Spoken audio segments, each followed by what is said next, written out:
卢克索一到中午就会打开烘烤模式，气温高达40来度。机智的花少团当然不会跟烈日正面硬刚，果断选择了早晚出游。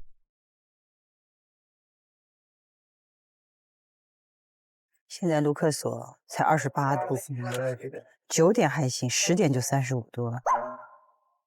我刚才在早餐厅外边，还看见有一个老外，人家在跑步呢。可能这点儿他跑步还行，再过一会儿就该晕倒了，他会中暑的。对，真会中。所以我们早上起来出发是对的。快到了，快到了，补点防晒吧。我也没个冰袖，我只有这个。我有冰袖，你要吗？我没有用过的，但是它可能有一丢丢的，觉得太晒，我还是保命要紧。是的，我也说，本来都不想穿外套。本来我也穿了一个短裙，后来我想算了，那保命吧，太热了。你这俩帽子吗？你扛不住了是吗？就太晒了。对，因为我里头这个吧，我觉得还是稍微帽檐窄了点。这我觉得大叶前面大叶网好，然后这又没脑袋晒发烫也不行，我就给他这样。行，你们这帮小脑袋可以。太热了，昨天给我晒的，是的，有点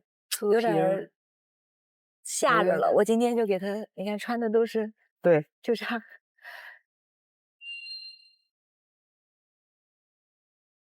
来了。Good morning. Hi. Hello， 木木。Good morning. 早上好。早上好。热到发疯。我不想说话。热到发疯。Good morning， 早，来，往这边走。好。你看他那脖子晒到那么黑，我决定我要抹一下我的脖子。不行，引以为戒。太过分了，我们俩。不是他说的，我没说你。蛐你。Please. Yes, I know. I'm not it. I'm just showing. 可以上洗手间。要给钱。How much? 15块钱一个人。哦，要给钱，对，妹妹要上厕所给钱。没问题。去不去厕所？5 people。6个人 ，6 people。我建议等一下如果有太阳眼镜要戴。好，因为等一下会晒这边的光。对，哥哥，对，听说你的防晒特别好用是吗？天哪，这不是防晒吗？可差吧你。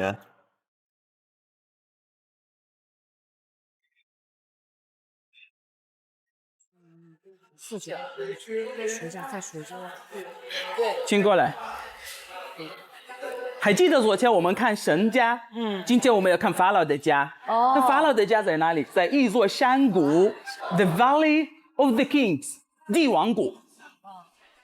在古埃及，法老相信木乃伊可以帮助他们复活，所以他们需要修建陵墓，藏好木乃伊。早先时候，法老们觉得越高的地方越靠近神灵，就把陵墓修成了金字塔。在经历了社会动荡和盗墓猖獗的教训后，他们把目光投向了卢克索的一处山谷。总共找到了62座陵墓，从这里什么都看不到。要真正看陵墓，要从这个地方看看。对，要看山内有什么东西。62座陵墓就像一个网，有深有浅。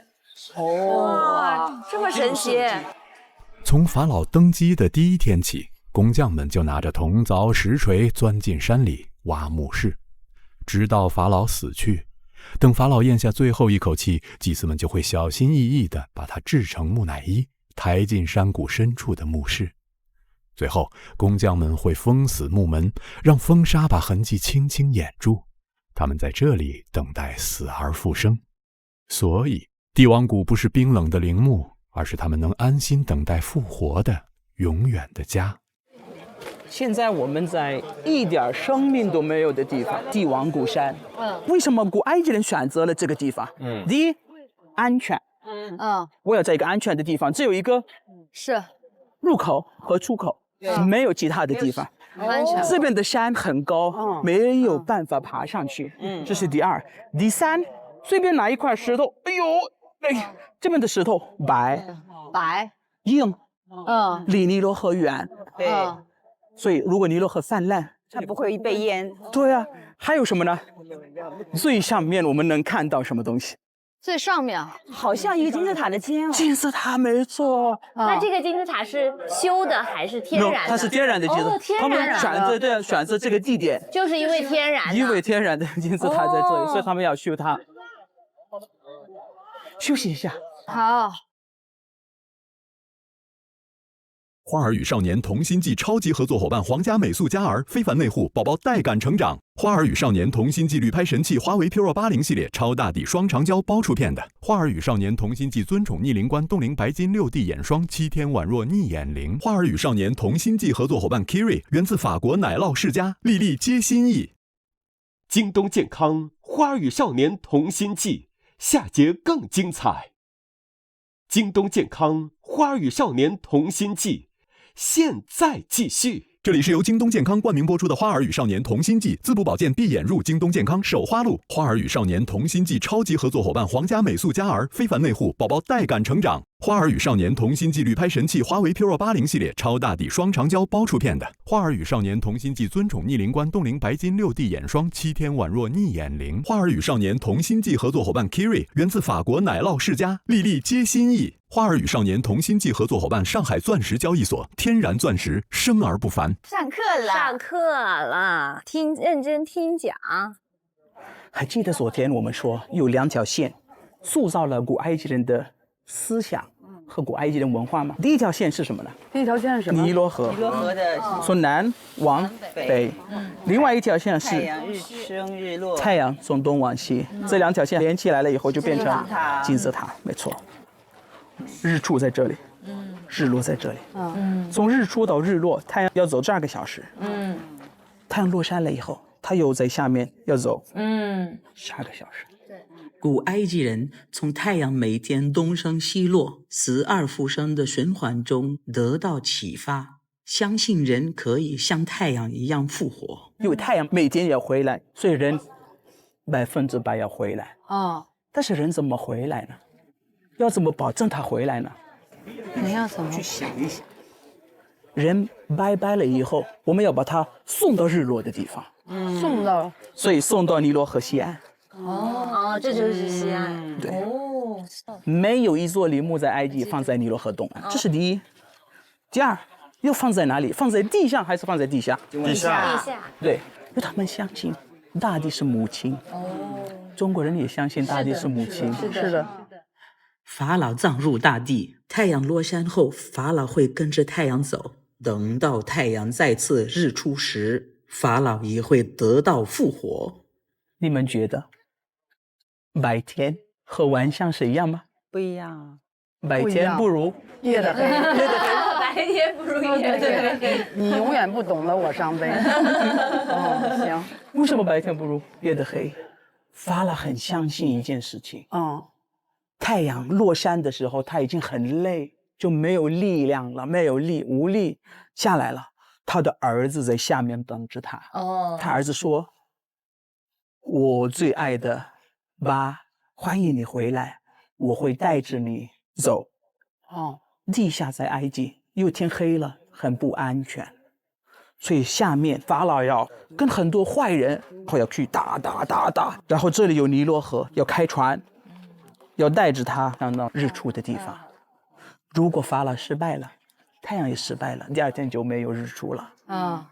所以法老活着的时候压力很大，要保护着埃及；死了以后的压力更大，又要保护着太阳，要带着他去哪里？日出的地方。因为我觉得我们说的太多，我觉得没看怎么这个陵墓到底是怎么样。那我们现在进去看一看陵墓怎样，然后我们出来再继续说，好不好？好的 ，Let's go。陵墓是这个样子，你看一下这个陵墓，从外面看起来，就是找不出来。对，就是这个门是后来修的。对。但是如果我们在法老时代来到这个地方，看不出来。这个陵墓是看不出来，因为对法老最想要的是什么呢？不被人发现。对，隐藏起来。低调。对，低调，没错，就是我要低调一点点。现在我们要进第一座陵墓，在这里叫做拉美西斯9世。陵墓的结构都差不多。这里就是法老被谁迎接？太阳神。看一下太阳神在这里。这里呢是怎样？他在上面写了很多象形文。二姐，来跟你帮我翻译一下好不好？我相信你会翻译。我怎么翻啊？从最上面你就写中文就好，我就说，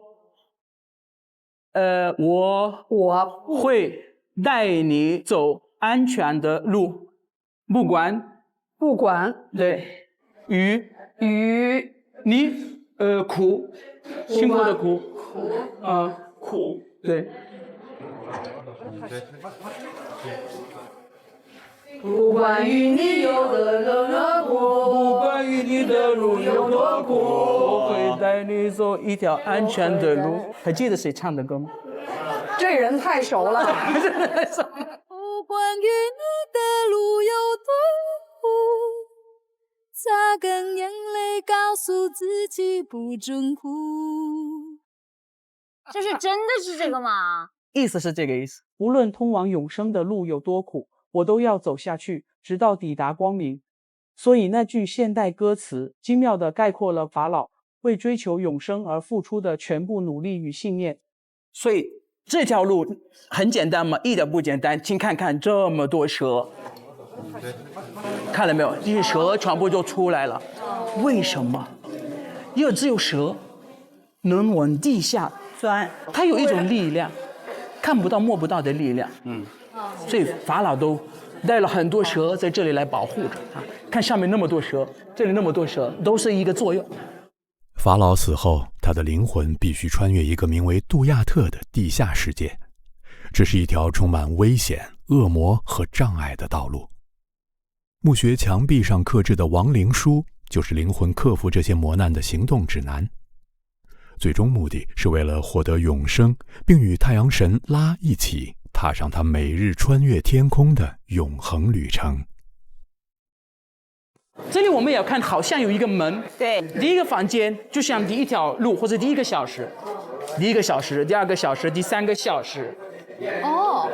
太阳刚刚下山，在每一个小时，会碰到什么东西？这里，太阳已经开始跟着他一起走了。你看太阳神在这里有羊的头。太阳神。对啊。再往前走，上面我们要看圣甲壳虫。古埃及人为什么崇拜甲壳虫？因为它滚的那个东西像个太阳。没错。爸爸，是。爸爸，真的呀？有礼物了。哦呦，我来帮你减重，我很愿意。来。哇！哎呦，这不是新郎吗？这不是。秀小红花，优秀啊！张小秀。你刚才说的对，古埃及人看这么小小的一个虫，对，他要做一个很大的粪球，这个粪球比它大2倍多，比它重50多倍，然后他要把它推着，他推到哪里？往哪个方向？往太阳。他是看太阳在哪里，他是往太阳推。他是为了追寻太阳的能量，没错，他是为了吸收能量。但甲壳虫也是一个一个神物之类的吗？对，古埃及人从来没有崇拜过动物，但是他崇拜每一个动物，它的能量和力量。人不是万能，人飞不起来，但是老鹰能飞，兔就能飞，所以古埃及哇，我崇拜你，因为他相信神把所有的力量交给世界各个动物和人。太奇妙了，你就像翻开了一本绘本一样，那个墓道两边全是壁画，包括你头顶，而且几千年前的色彩依然保存了下来，呈现在你的眼前，太难能可贵了。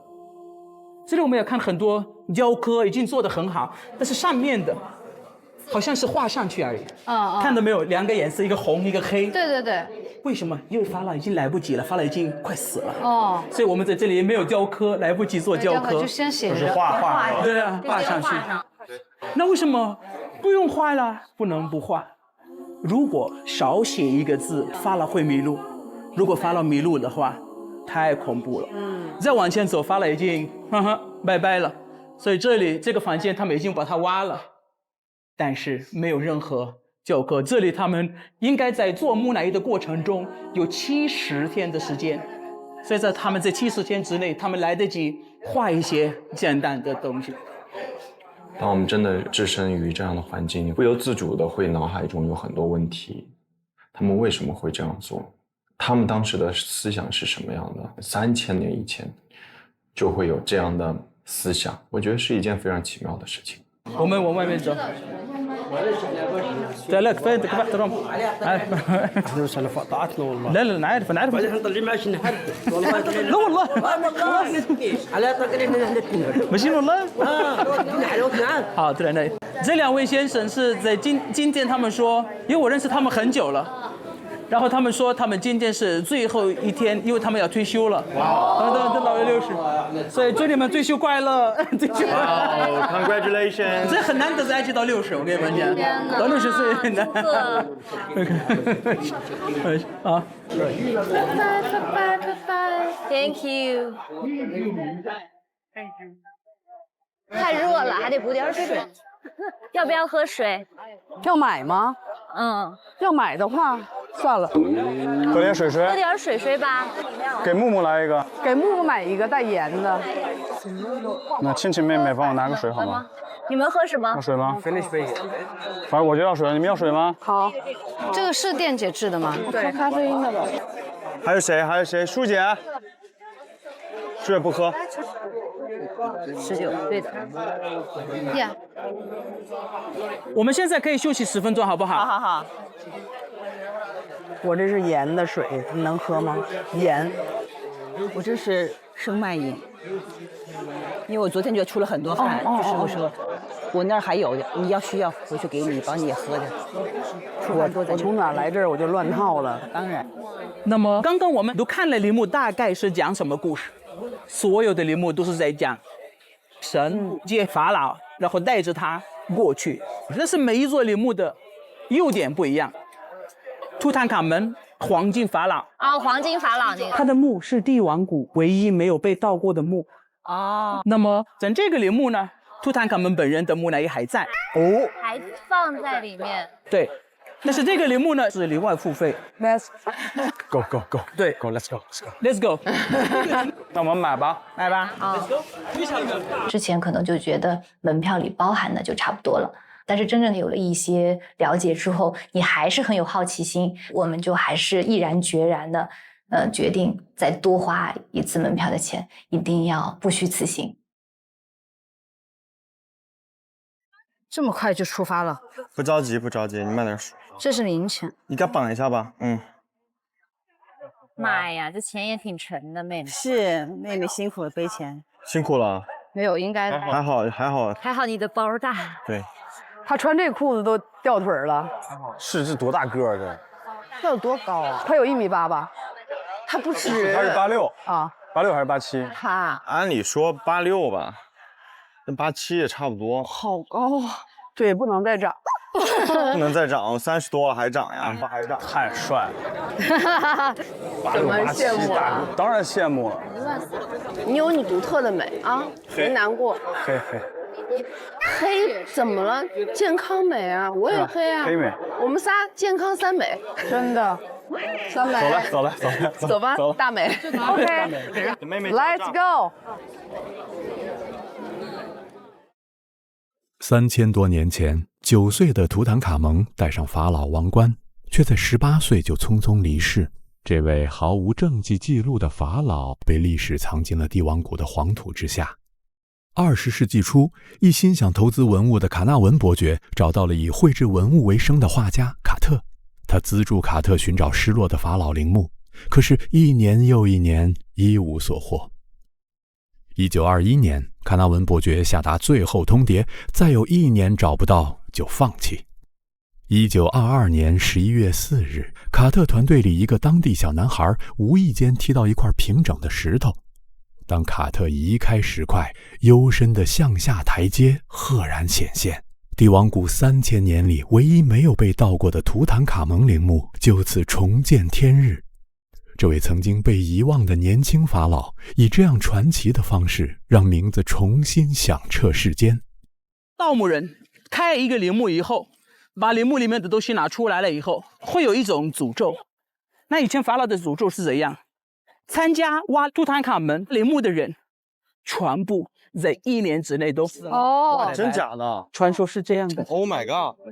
你侵犯了法老，有一个人没死，但是在他的家里，有个麻雀，有一条蛇把他咬死了啊，可能是他去找那个人不在。哦，对，这边，小心哦，走。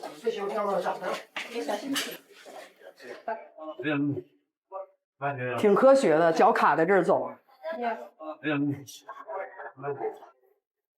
那我拽着你吧。没事儿，亲爱的，走，谢谢，走。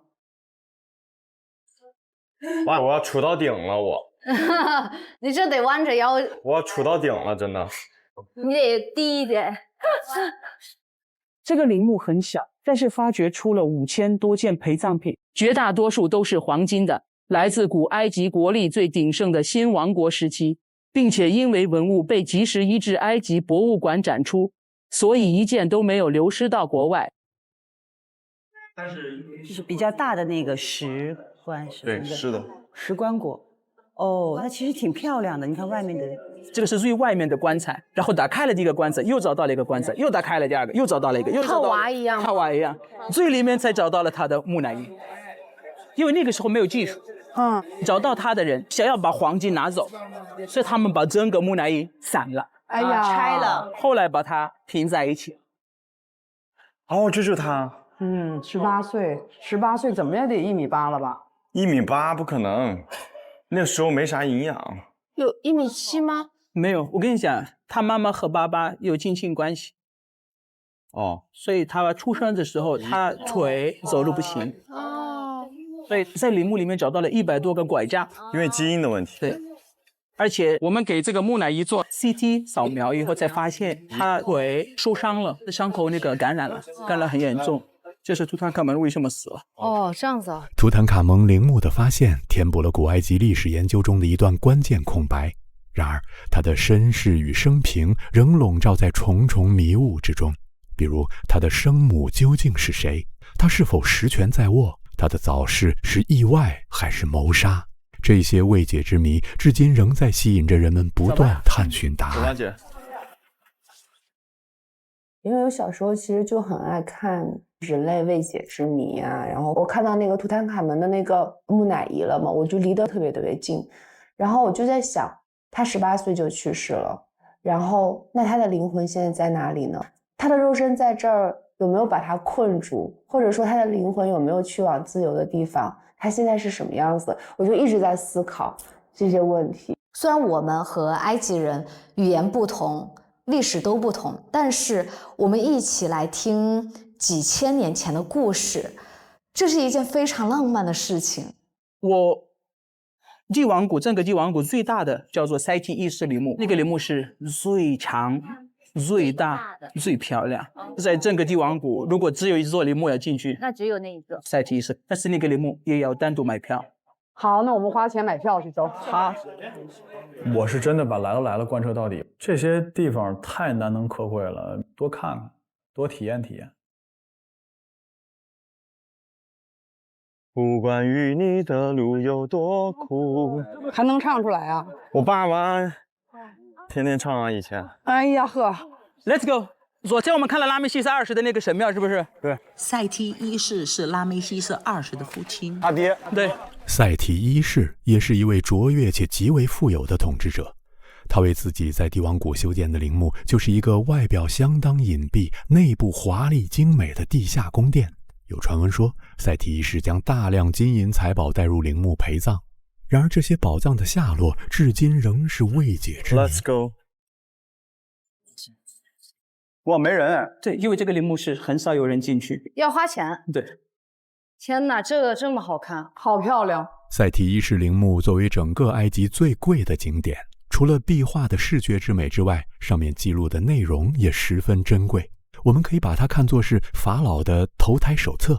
完美展示了古埃及人对于重生的极致想象。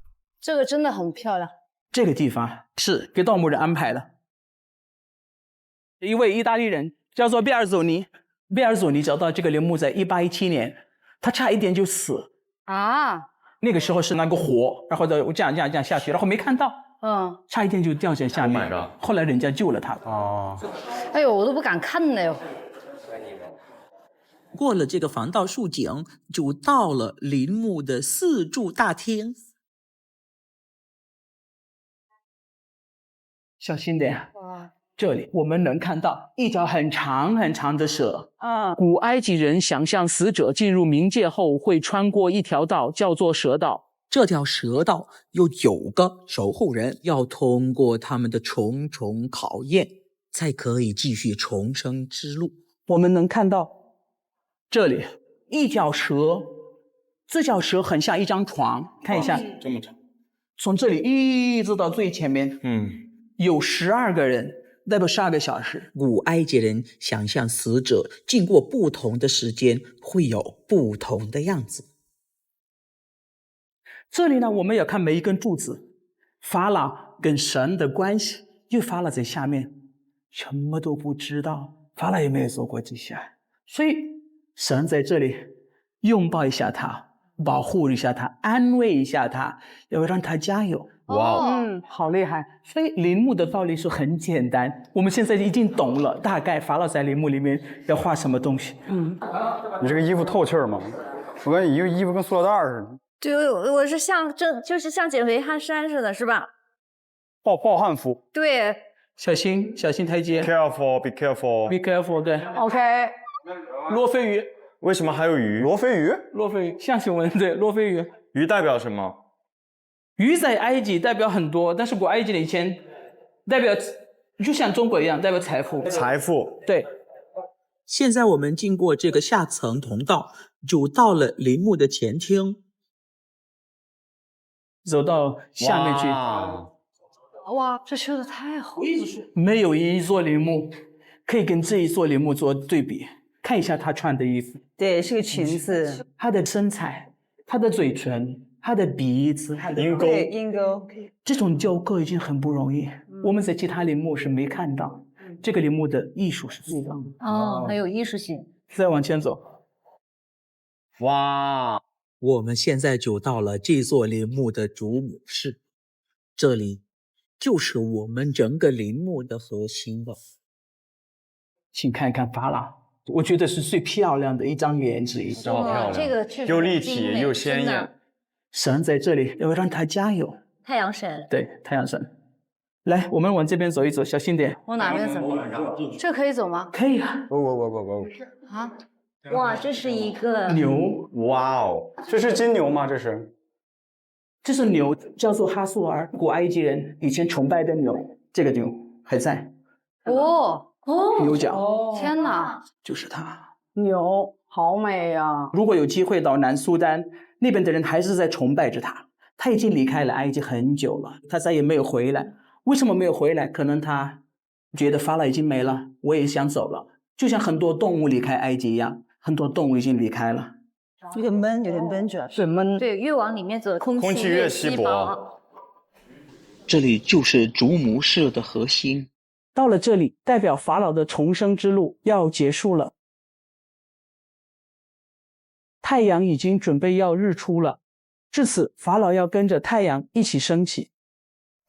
他们一路穿过12道关卡，最终战胜黑暗力量，在黎明来临之前护送太阳重新升起，同时完成自己的重生。请看看上面天空，哇，好美呀！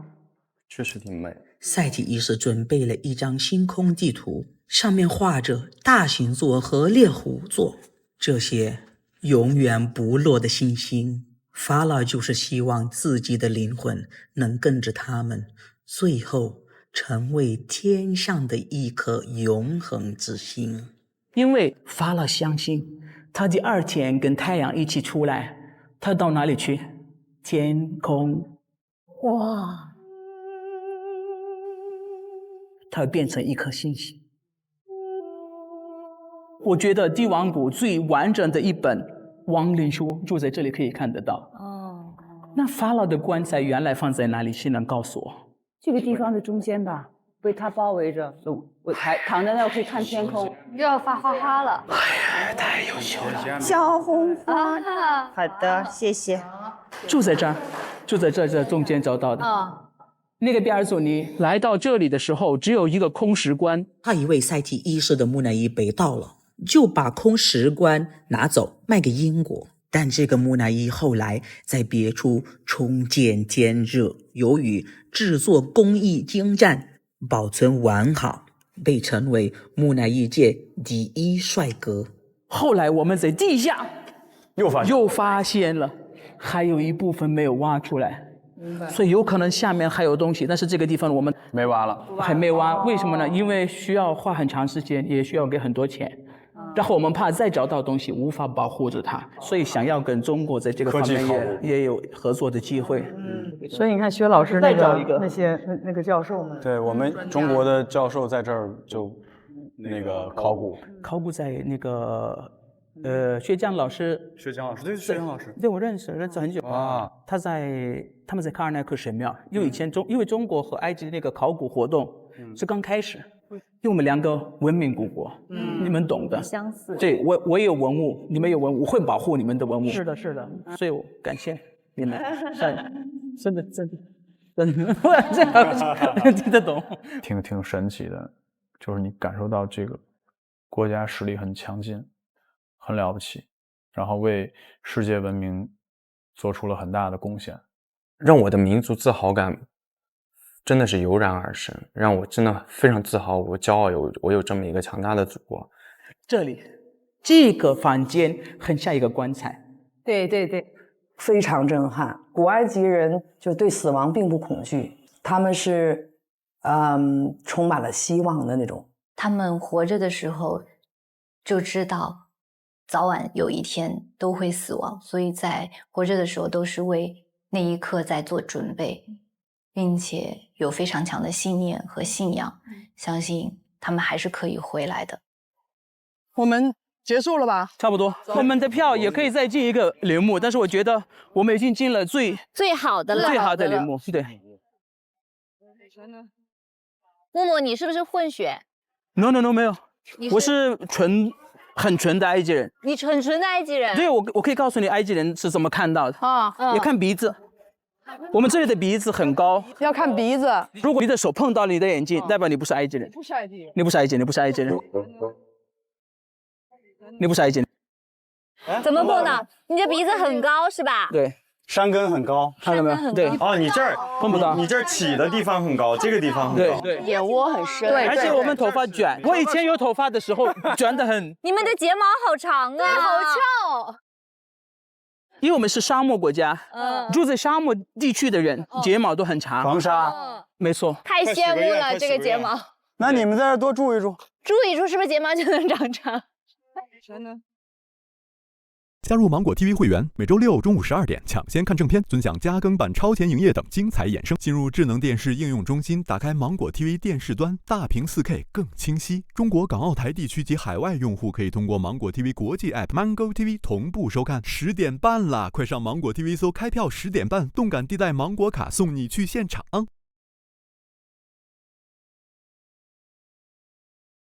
走，上车了。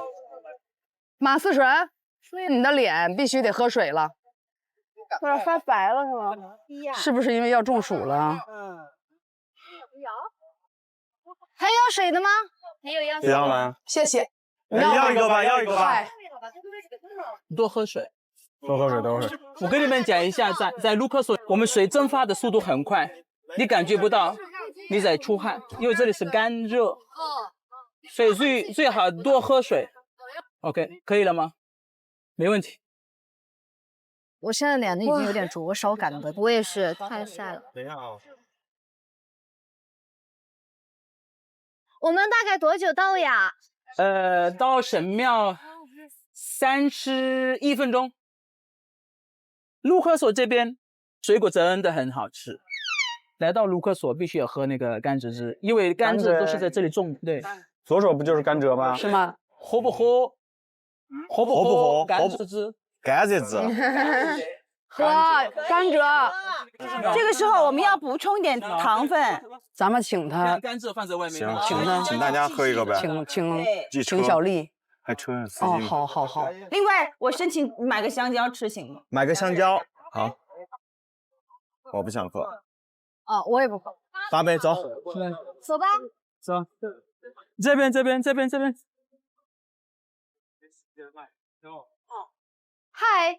走啊，买8杯。然后 take out。OK， 好。好。OK。250，你就。250。来了，甘蔗汁来了，哦，谢谢。来吧，谢谢。来，小丽，你的。谢谢。 Hello。For you。 来，小马。我们够了。有了。好了。太好喝了。好。对。香蕉它能买少一点吗？他们按1公斤。哦，对的，没问题。来，هاتلهم كيلو موز啊。哇，我有点想吃这个。行，买吧。这个应该不贵吧？买啊！哎呦，不贵，都不贵，而且都不贵，就买吧，妹妹，想吃我们一起分。哎呦，哈，这个好吃吗？这李子好吃。哇，好吃啊！高一点，250。好，总共250，又是250。他们这是不是计划好了的呀？就卖东西最低价格是250。把刚才找的给他试试。